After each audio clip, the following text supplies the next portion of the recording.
Singham IPS Ajay Pal को घसीटने की धमकी देने वाला टीएमसी गुंडा अब गिड़गिड़ाने लगा।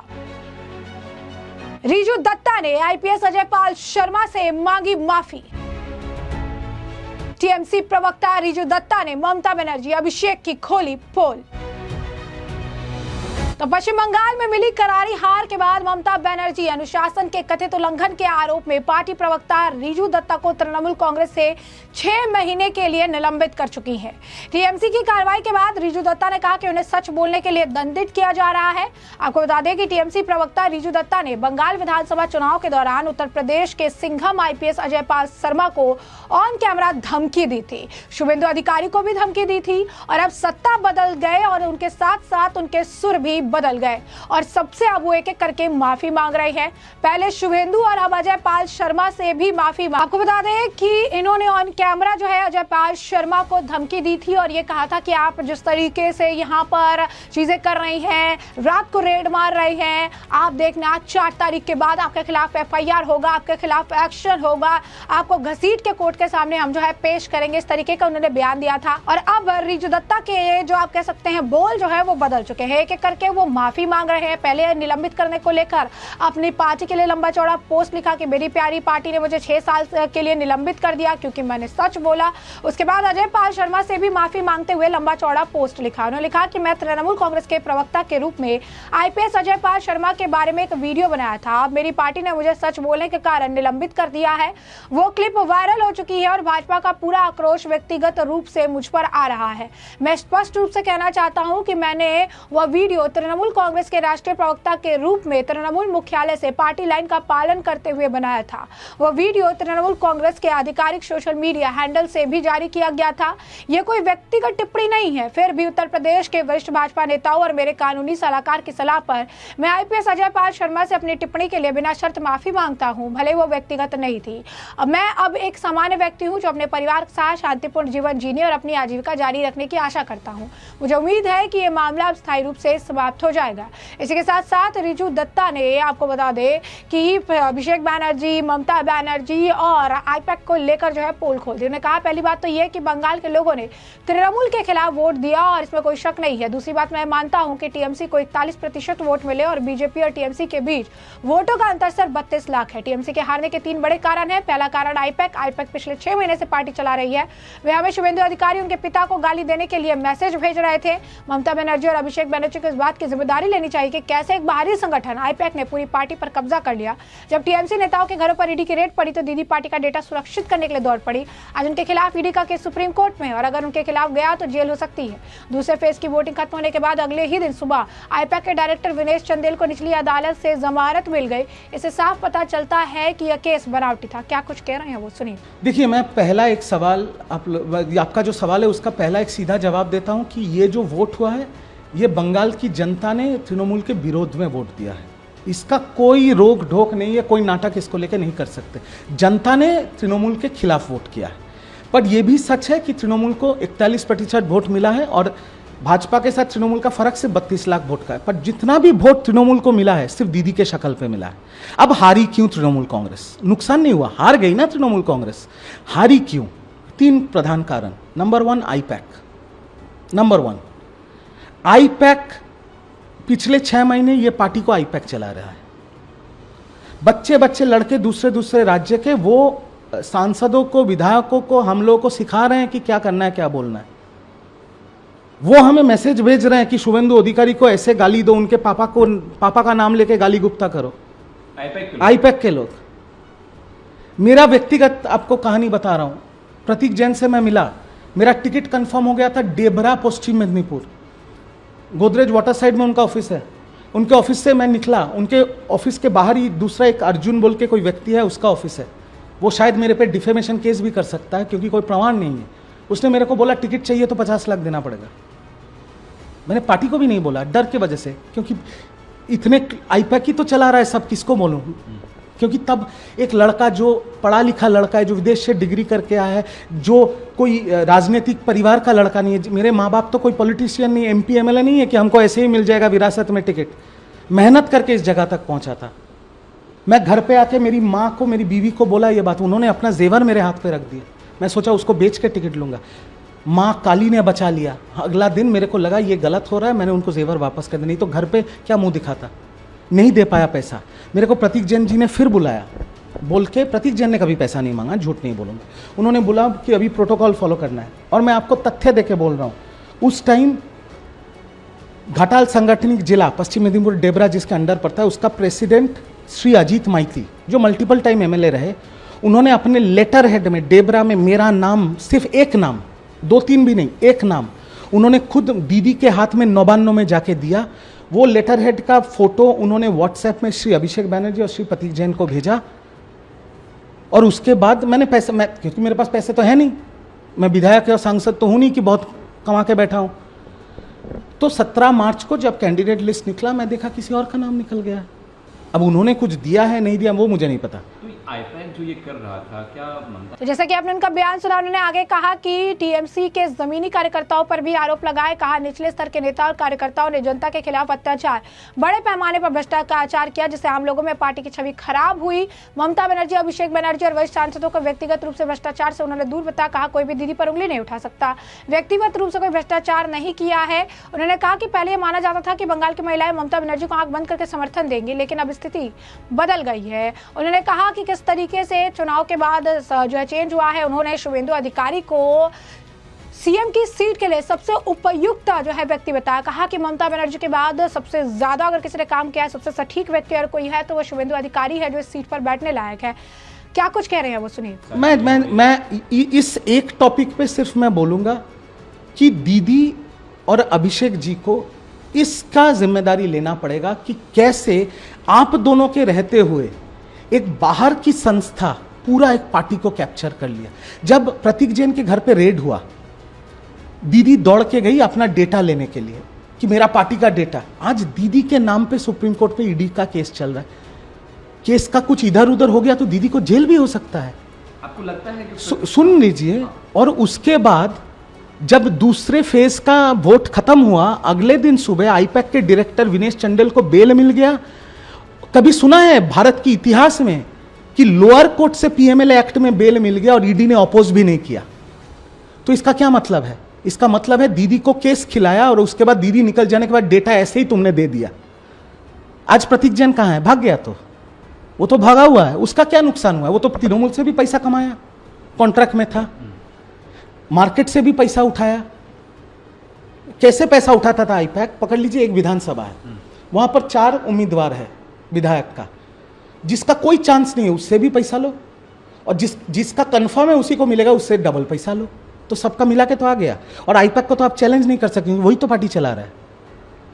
समझ रहे हैं? ऐसे तरीके से दीदी को अंधेरे में रख के, पता नहीं अभिषेक दा को क्यों ये पता नहीं चला, ये पार्टी को खत्म कर दिया। ये पॉइंट नंबर 1 है, यह है पॉइंट नंबर 1। और दूसरा चीज मैं एएनआई को बोलूंगा, आप लोग पत्रकार हैं, आईपैक के जो लड़के जो आईपैक में नौकरी करते थे और एक एक जिला के प्रभारी थे, उनका आप इंटरव्यू लीजिए। वो लोग मेरे को फोन करके बोल रहे हैं, ईडी रेड के बाद दादा एक एक विधानसभा में हमने आईपैक के प्रतीक जैन या ऐसे जो लोग थे उनको हमने रिपोर्ट दिया, ये विधानसभा में 10,000 माइनस है, पर वही रिपोर्ट जब अभिषेक बनर्जी और तृणमूल कांग्रेस को दिया जा रहा है उसमें प्लस 20,000 करके दिया जा रहा है। ऐसे पार्टी को सैबोटाज किया आईपैक, इस तरह से इस पार्टी को सैबोटाज किया आईपैक। बट इसका जिम्मेदारी पार्टी के दीदी और अभिषेक दा को लेना पड़ेगा, क्योंकि उनको तो पकड़ लेना चाहिए था ये चीज। ये पहला कारण। दूसरा कारण ये पार्टी क्यों खत्म हो गई है, क्योंकि ना दीदी, ना अभिषेक दा, ना सीनियर एमपी कल्याण बनर्जी या शोभनदेव चट्टोपाध्याय जो आज हमारे नेता प्रतिपक्ष है, इन लोगों ने कोई करप्शन नहीं किया। मैं ओपनली बोल रहा हूँ, दीदी के ऊपर कोई उंगली नहीं उठा सकता। आज तो मैं पार्टी में भी नहीं हूं, मैं तो बोल सकता हूँ, नहीं बोल सकता। अगर मैं दीदी के खिलाफ ये बोला कि उनके साथ करप्शन का रिश्ता है तो मुझे भगवान पाप देगा, वो मैं नहीं बोल सकता। पर जो lower level cadres of Trinamool Congress, like councillor, panchayat के जो प्रधान हैं, पंचायत समिति के जो मेंबर है, जिला परिषद के जो मेंबर है, ब्लॉक सभापति जो है, ये लोग इतना लोगों पे अत्याचार करके पैसा उठाया है ना, लोग गुस्से में उनके खिलाफ वोट दिया है, तृणमूल के खिलाफ वोट दिया। और तीसरा सबसे बड़ा कारण, महिला का असम्मान। हम लोग सोचते थे पूरे बंगाल में जितनी महिलाएं हैं वो आंख बंद करके दीदी को वोट देंगे, और दीदी को उनका वोट मिला ही है। बट मैं आपको बता रहा हूं, मैं वितर्क में नहीं जाऊंगा। यही तृणमूल के जो लोअर लेवल कैडर्स हैं, ब्लॉक सभापति, पंचायत प्रधान, पंचायत समिति, जिला परिषद, इन लोगों ने महीने भर महीने, साल भर साल गांव के हिंदू महिलाओं के ऊपर जो अत्याचार किया है, 1500 से आप एक महिला का सम्मान नहीं खरीद सकते, 1500 रुपए से। बंगाल की महिलाओं में दोनों हाथ से दीदी को आशीर्वाद किया था, पर उनके ऊपर जो जुल्म हुआ है, इसका यह प्रतिफलन है। जैसा कि आपने उनका बयान सुना, इस दौरान वो सफाई भी दे रहे थे कि शुभेंदु अधिकारी या उनके खिलाफ भी जो चीज़ें उन्होंने कही, पार्टी प्रवक्ता के तौर पर कही। इस दौरान उन्होंने एक बड़ा आरोप भी लगाया कि कैसे आईपैक वाले जो है टिकट के लिए उनसे 50 लाख रुपए मांग रहे थे। डर के मारे उन्होंने इस बात का कहीं जिक्र नहीं किया था।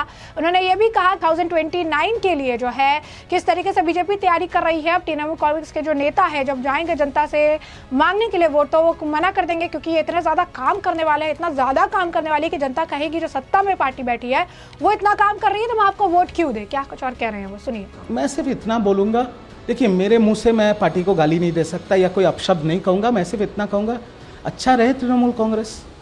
दीदी की मैं दीर्घायु कामना करता हूं, मतलब मैं भगवान से प्रार्थना करूंगा दीदी का 500 साल की उम्र हो।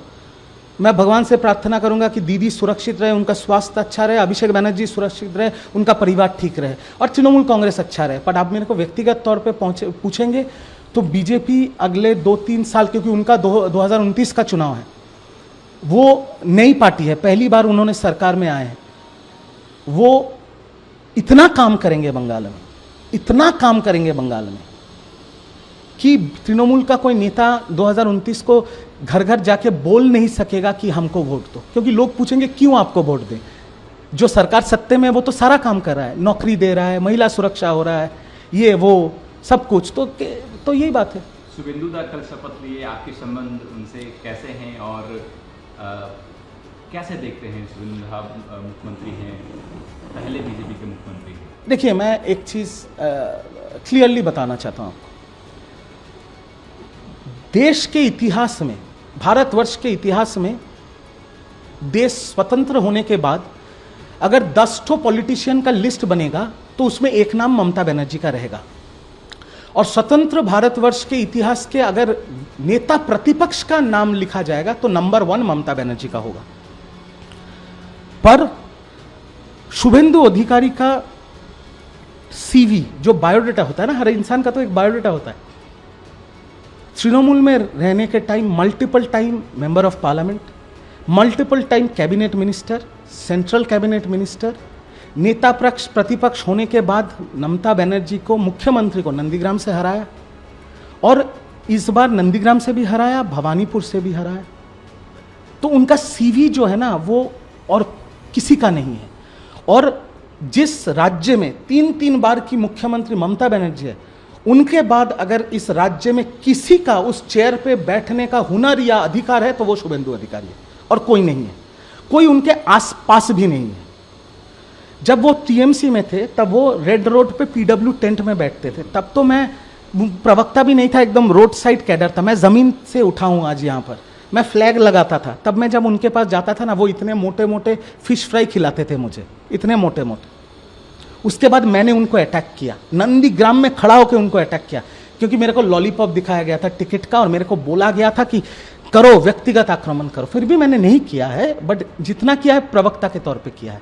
इसलिए मैंने अपने वीडियो से भी उनको बोला कि वोट के दौरान, प्रचार के दौरान अगर आपको मैंने व्यक्तिगत कटाक्ष किया है तब मैं इस चीज़ को लेकर माफ़ी मांगता हूँ और इसमें तो कोई गलत बात नहीं है। और मैं ये भी बोलूँगा, शुभेंदु अधिकारी मुख्यमंत्री बन के 2 दिन हुआ है, सिर्फ 2 दिन, बट इस 2 दिन के अंदर उन्होंने कम से कम 5000 तृणमूल कांग्रेस कर्मी का जान बचाया उन्होंने। पूछिए कैसे? मुख्यमंत्री शपथ लेने से पहले 6 तारीख को उनके पीए को गोली मार दी गई, एकदम सिनेमा स्टाइल में, जैसे हम लोग वेब सीरीज नहीं देखते मिर्जापुर वगैरह, सिनेमा स्टाइल में उनके पीए को गोली मार दी गई। अगर उस दिन हॉस्पिटल से निकल के शुभेंदु अधिकारी बोलता कि अभी बदला होगा बंगाल में, उस रात को 5000 तृणमूल कर्मी का खून हो जाता बंगाल में। शुभेंदु अधिकारी निकल के बोला कोई कानून अपने हाथ में नहीं लेगा, हम इस मैटर को देख रहे हैं, आप लोग शांति बना के रखिए। तो शुभेंदु अधिकारी मुख्यमंत्री बन के बंगाल के लिए कुछ किया है या नहीं किया है? कम से कम 5000 तृणमूल कांग्रेस कर्मी का जान बचा लिया और उसके लिए मैं उनको सैल्यूट करता हूँ। आगे एक बंगाली के तौर पे बंगाल जिसकी जन्मभूमि है, बंगाल जिसकी कर्मभूमि है, बंगाल की जनता ने बहुत आस लेके, बहुत बड़ा दिल लेके उनको वोट दिया है, उनको जिताया है। अब हम भी नज़र रखेंगे कि वो अपनी वादा को निभाते हैं कि नहीं, वो हिंसा को बंगाल में रोकते हैं कि नहीं, वो औरतों की सुरक्षा देते हैं कि नहीं, वो गुंडों को जेल में डालते हैं कि नहीं। अगर वो नहीं करेंगे तो मैं तो अभी तृणमूल में नहीं हूं, बट एक बंगाली होने के नाते मैं वो प्रश्न भी उनसे करूंगा, क्योंकि आज वो बीजेपी के नेता नहीं है, वो बंगाल के मुख्यमंत्री है, मेरे भी मुख्यमंत्री है, आपके भी मुख्यमंत्री है। जैसा कि आपने उनका बयान सुन लिया, इसके बयान पर शामिक भट्टाचार्य का रिएक्शन भी सामने आया। क्या कुछ शामिक भट्टाचार्य इनके बयान पर प्रतिक्रिया दे रहे हैं, सुनिए। शामिक दा, एक दिन हुआ है सरकार बने, लेकिन उसके बाद जिस तरीके के टीएमसी के बयान आ रहे हैं, टीएमसी पार्टी के उनके जो सस्पेंडेड लीडर है रिजिजू दत्ता, उन्होंने बहुत बड़ा स्टेटमेंट दिया है। उन्होंने कहा है कि आईपैक जो था किस तरीके से उगाही करता था, सिर्फ पार्टी से तो लिया ही, जो कैंडिडेट्स थे, जो हारे हुए कैंडिडेट्स, जो मतलब हारने वाले हों या जो जीतने की जिनकी स्थिति है, एक्सट्रीम लेवल पर करप्शन किया है, उसको पता नहीं कैसे नज़रअंदाज कर दिया अभिषेक जी ने, कैसे ममता दी ने। दीदी और अभिषेक ये तो बहुत ही अच्छे हैं, इन्होंने कुछ नहीं किया, बट आईपैक पे बहुत बड़ा आरोप लग रहा है। क्या कहेंगे इस पूरे विषय पर, प्रतीक जैन पर? देखिए, पहले तो ये तृणमूल कांग्रेस का अंदरूनी मामला है। किसी का किचन में क्या पक रहा है उसका खुशबू लेना बीजेपी का काम नहीं है। हम डे वन से यही बोलते आए हैं कि Trinamool Congress is not a political party, it should not be considered as a political party. Police और कोई एजेंसी से सरकार नहीं चल सकते। तृणमूल कांग्रेस का नैरेटिव एक ही था, उसका फिलोसॉफी एक है, जो जीता वो सिकंदर, बूथ पे लीड चाहिए, चाहे जैसे भी हो लीड चाहिए। और पूरा पार्टी को नहीं, पूरा पश्चिम बंगाल की समाज को वो एक खुला बाजार बना दिया। तो बाजार में लोग रुपया लेगा नहीं लेगा ये तो सीधी सी बात है, और इसी का कारण तृणमूल चले गए। उसको जाना ही था। तृणमूल कांग्रेस का लाइफ साइकिल खत्म हो चुका। अभी एक दूसरे का ऊपर आरोप लगाने से कोई काम नहीं बनता, तो ऐसे ही तो चलता था। आज जो लीडर बोल रहे हैं, आज से 7 साल पहले तो तरीका एक ही था। आज तृणमूल कांग्रेस का बहुत सारे सीनियर लीडर्स जो जीवन में स्टूडेंट मूवमेंट में था, लेफ्ट रेजिम में जिसका नाम जाना जाता था, किसी न किसी कॉन्फ्रंटेशन में उन लोगों को पाया जाता था, तो आज सत्ता में आने का बाद किसी भी कॉलेज यूनिवर्सिटी में संसद की चुनाव क्यों बंद कर दिया? जितना मंत्री बने उसमें तो 70% तो स्टूडेंट लीडर है, क्यों बंद हुआ था? इसलिए जो लोकतंत्र के ऊपर कोई भरोसा उसका नहीं था। Election is not a choice for Trinamool Congress, it is the compulsion. तो इसी के कारण तृणमूल चला गया। और करप्शन और तृणमूल कांग्रेस तो सिनोनिमस है। तृणमूल कांग्रेस अपने कार्यकर्ता से भी पैसा लेकर उसको स्कूल का नौकरी दिया। तृणमूल कांग्रेस म्युनिसिपल स्कैम जो है उसमें क्या हुआ? ये कोई भाजपा नहीं बोल रहा है, तृणमूल कांग्रेस का कार्यकर्ता openly they are saying before election, जो दूसरा जिला से लोग ला करके बहुत सारे स्कूल को मजबूर किया गया जो उसको 8 सर्टिफिकेट इशू करे। 42 साल की उम्र, उसको 23 साल देकर नौकरी दे दिया। वो सारे कागजात तो तृणमूल हम लोगों को प्रोवाइड किया कि कैसे करके तृणमूल अपने कार्यकर्ता से पैसा उठाता था। तो तृणमूल कांग्रेस के लिए चुनाव आप लड़ेंगे और आपको रुपया नहीं देना पड़ेगा, ये कैसे हो सकता है? तो हम किसी एजेंसी के बारे में कुछ नहीं बोलना चाहते। तो ये साफ है, लोकतंत्र में एजेंसी और पुलिस इसका कोई जगह नहीं है। किसी को एनडीपीएस केस दे देंगे, पुलिस को देकर ब्लॉक चलाएंगे, तो तृणमूल का ऑर्गेनाइजेशन संभाल रहे पिछले 7 साल से कौन? पुलिस। तृणमूल बोलकर कुछ है ही नहीं। हम पहले भी स्टेटमेंट कर चुके हैं ये गंगा जी का पानी हमारा राइटर्स बिल्डिंग का फर्स्ट फ्लोर तक पहुंच सकते हैं। वो नवान्न जिसमें हमारा मुख्यमंत्री हुआ करते थे, आसमान उसका तरफ चले आ सकते हैं। अनुपम खेर जी का सर पे फिर से बाल उगल सकते हैं, लेकिन तृणमूल कांग्रेस चौथे बार के लिए सत्ता पे नहीं आ रहे हैं। अगर पॉलिटिकल साइंस सत्य है, साइंस है, अगर सोशियोलॉजी में कुछ भी सच है, तो तृणमूल कांग्रेस को जाना ही था।